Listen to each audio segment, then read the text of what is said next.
Sincèrement, quand j'ai vu cette histoire sur les réseaux, j'ai beaucoup réfléchi avant de venir vous faire une vidéo dessus ici. Aujourd'hui, quand je prends la parole, c'est surtout pour sensibiliser parce qu'aujourd'hui, c'est l'histoire de cette famille, voilà, qui est sur les réseaux sociaux. C'est l'histoire de ces deux frères footballeurs qui est sur les réseaux sociaux et chacun dit ce qu'il a dit par rapport à ça. Mais je vais vous dire, la vérité, c'est qu'à un moment donné de votre vie, votre succès dérange certaines personnes. Malheureusement, ça peut aussi déranger les gens de votre famille. Ça peut aussi déranger ces personnes que vous aimez le plus. Et dans cette vidéo, je vais vous parler de ça pour que chacun puisse savoir comment se protéger, comment faire pour éviter de tomber dans des surprises désagréables comme on voit chaque jour sur les réseaux sociaux. Alors, vous avez certainement vu l'histoire de ces deux footballeurs de la famille Pogba, voilà, où Mathias un jour décide de créer un compte Twitter et d'aller sur Twitter faire des révélations. Dit qu'il a des révélations à faire sur son frère. Au début, les gens se disent que c'est un buzz, puisqu'aujourd'hui, la tendance, c'est les buzz. Les gens organisent les buzz pour avoir de la vue ou alors pour atteindre certaines fins. Donc, les gens se disent que c'est un buzz et que, bon, voilà, il n'y a rien de grave derrière. Sauf que les avocats de son frère, par contre, vont intenter une action et sa mère aussi va rejoindre cet avocat pour effectivement essayer de voir ce qu'il y a à faire. Et dans les jours qui suivent, le gars sort une vidéo en 4 langues où il accuse son frère. Il fait connaître au monde que son frère n'est pas ce qu'on croit. Son frère a essayé de tuer Kylian Mbappé. Son frère a essayé d'engager des marabouts pour faire du mal à Kylian. Son frère a couché avec la femme d'un autre monsieur et tout ça. Waouh! Que de révélations, que de révélations. Et alors, toute la toile est émue, toute la toile se demande, mais pourquoi est-ce qu'il fait ça? C'est quand même son petit frère, c'est quand même la même famille. On les a vus ici avec leur mère célébrer la victoire. C'est une mère qui les a élevés seuls, c'est une mère qui s'est battue pour voir ses enfants réussir. Qu'est-ce qui se passe pour qu'un jour, ils changent comme ça? Je vais vous dire, les amis, vous savez, ce genre de situation, j'en connais, j'en ai vu dans des familles. Et ce qui se passe très souvent quand ça arrive, c'est parce que il y a une main derrière. Il y a une personne derrière qui est en train de téléguider cette personne. C'est vrai que de lui-même, il peut le faire, c'est sûr. Mais très souvent, des frères qui se sont entendus, des frères qui ont lutté ensemble, des membres de la famille qui se sont battus ensemble, lorsqu'il advient que ces membres de la famille se séparent, c'est très souvent parce qu'il y a une personne derrière qui cogne les têtes. On les appelle les cogneurs de tête.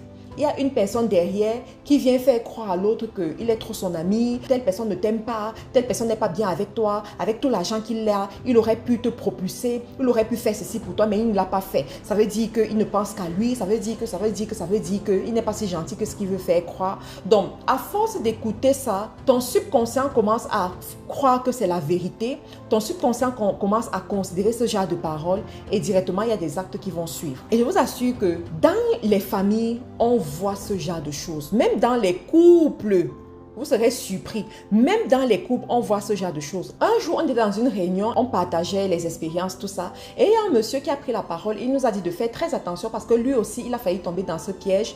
À un moment donné, ses sœurs se sont arrangées pour cogner les têtes entre sa femme et lui. Donc, ses sœurs étaient en train de monter sa femme. De l'autre côté, oui, ton mari ne t'aime pas, il faut sortir avec d'autres hommes, il faut faire ceci, il faut faire cela.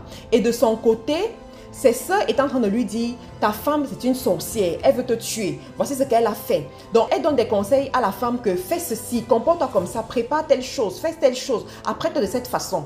Et lui, elles vont lui dire que tu verras, elle va faire telle chose, elle va faire telle chose, ça veut dire que. Et du coup, le monsieur, il est tombé dans le piège. Il a failli se séparer de sa femme jusqu'à se rendre compte à un moment donné que mais c'est pas normal.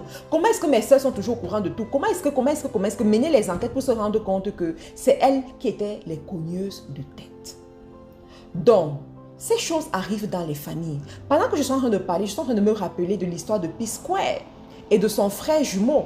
Nous tous, nous avons vécu avec toute l'émotion du monde, toute la désolation du monde, l'époque où les frères P-Square se sont séparés. Pourquoi? Parce qu'il y avait une femme au milieu qui cognait les têtes. Et plus tard, des années plus tard, l'un des frères P-Square a divorcé avec sa femme. Ce qu'on ne souhaite pas, ce qu'on n'aime pas, voilà, ce qui ne réjouit pas les cœurs. Mais finalement, cette femme, je ne sais pas, ça s'est mal passé et puis ils se sont séparés. Et quand ils se sont séparés, les deux frères se sont réconciliés. Vous voyez ça? Donc, c'est pour vous dire que, les amis, quand vous voyez les familles se diviser de cette façon, quand vous voyez ce genre de choses, très souvent, il y a une personne au milieu qui est en train de cogner les têtes. Très souvent, il y a une personne au milieu qui est en train de monter les autres. C'est la raison pour laquelle, en tant que parent, là, je sais que sur cette page, il y a plusieurs personnes qui ont déjà la trentaine. Il y a des pères de famille, il y a des mères de famille qui sont en train d'écouter. En tant que parent, l'une de vos prières, ça doit être l'unité dans votre maison. Ça doit être que vos enfants soient unis. Unis devant toute situation et unis devant toute personne. Que rien ne vienne les séparer. Qu'ils soient toujours ensemble. Et leur inculquer des valeurs. De telle sorte que l'argent, le fait d'avoir l'argent ne donne pas l'impression que quelqu'un est plus aimé que d'autres. Parce que c'est aussi ça dans les familles. Il suffit que toi, le petit frère, tu aies plus d'argent qu'on te considère comme le chef de famille. C'est toi qui prends les décisions. C'est toi qui as le dernier mot. C'est toi qu'on vient voir avant n'importe qui. Du coup, on te donne une place qui n'est pas la tienne du fait que tu aies beaucoup d'argent. Mais ça frustre d'autres personnes. Ça frustre les aînés. Ça frustre les dévanciers. Ça frustre ceux qui étaient là avant toi. Donc, c'est la responsabilité des parents de savoir mettre de l'ordre dans leur maison. De mettre de l'ordre parmi leurs enfants. Et une chose aussi, les amis, apprenez à vous protéger également. Quand tu brilles, quand tu as du succès, apprends à te protéger. Tu sais, des fois, les gens vont te détester. Pas parce que tu es mauvais, mais juste parce que tu brilles trop. Juste parce que tu performes trop. Juste parce que tu fais des choses qu'eux, ils n'ont pas pu faire. Et du coup, ça te met dans une situation vulnérable. À ce niveau, il faut apprendre à te protéger. Mais quelqu'un va me demander que, mais Karine, tu te protèges comment contre ton sang? Tu te protèges comment contre ton propre frère, contre ton sang? Celui avec qui tu as grandi. Je n'ai aucune réponse à ça. Malheureusement, je n'ai aucune réponse à ça. Mais toujours est-il que, d'après ce que vous voyez, d'après les tendances des gens, vous pouvez savoir qui est avec vous, qui n'est pas avec vous. Et une chose que je voudrais vous dire, c'est que dans la vie, il y a certaines personnes qu'on doit apprendre à aimer de loin. C'est très important. Qu'on doit apprendre à aimer de loin. Quand quelqu'un t'a déjà montré qu'il n'est pas digne de confiance, il t'appartient à toi d'être sage dans ta relation avec cette personne. Tu ne commets pas un péché en mettant la personne un peu loin et en développant ta vie de l'autre côté. Il y a des personnes qui ne sont pas appelées à marcher avec vous, qui ne sont pas appelées à savoir tout ce que vous faites, qui ne sont pas appelées à vous accompagner dans vos pleurs comme dans vos succès. Vous devez les aimer de loin. Mais ça demande de la maturité, ça demande de la sagesse, ça demande du détachement. Quand j'ai vu cette histoire de cette famille-là sur les réseaux sociaux, il y a quelqu'un qui a écrit « Quand tu accouches un enfant, tu n'accouches pas son cœur ». C'est vrai. Cette maman, aujourd'hui, elle se demande « Mais ça a commencé comment? Ça s'est passé comment ?» C'est vrai. Quand tu accouches un enfant, tu n'accouches pas son cœur. Il peut devenir autre chose, tu ne contrôles pas ça. Donc, les amis, le monde devient ce qu'il est en train de devenir. De notre côté, battons-nous pour être des bonnes personnes.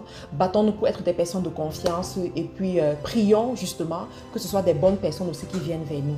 Merci pour votre attention. Merci d'avoir écouté cette vidéo jusqu'à la fin.